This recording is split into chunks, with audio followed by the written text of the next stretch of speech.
You've got to watch this.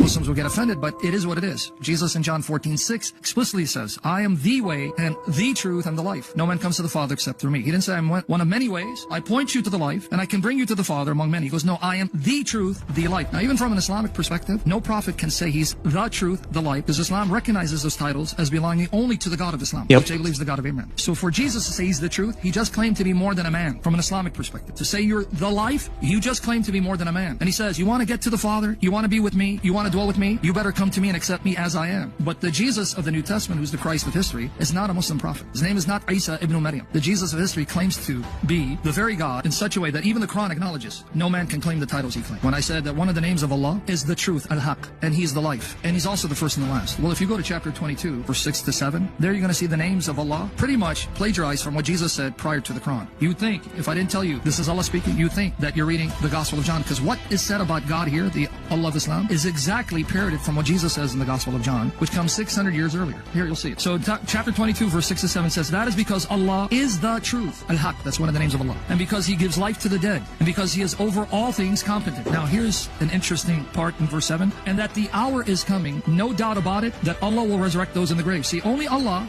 gives life and resurrects the dead, and he's the truth. Well, if I go to the Gospel of John, chapter 5, Jesus said all those things, but he applied it to himself. If you open up John chapter 5, now watch Jesus say what the Quran says of Allah, but he says it 600 years before Muhammad showed up. So who's plagiarizing whom? It's not Jesus plagiarizing Allah. For just as the Father raises the dead and gives them life, even so the Son gives life to whom he is pleased to give it. So Father and Son both give life. But in 25, verily, truly I tell you. Now this translation, NIV, says a time. The little translation is, an hour is coming and has now come when the dead will hear the voice of the Son of God, not Allah. Because the Quran says, the hour is coming, have no doubt about it, well, Allah will raise them from their graves. But who does that according to our Bible? Do not be amazed at this, for a time is coming when all who are in their graves will hear his voice and come out. Whose voice? The Son of God. So if I were to compare what Jesus says of himself with what was said about Allah, clearly Jesus claimed to be God, because the things Jesus says is ascribed to the Islamic deity, not to a prophet. So a prophet cannot speak this way if Islam is true. So what do they tell you? Your Bible's correct. So clearly the Jesus of history is not Isa.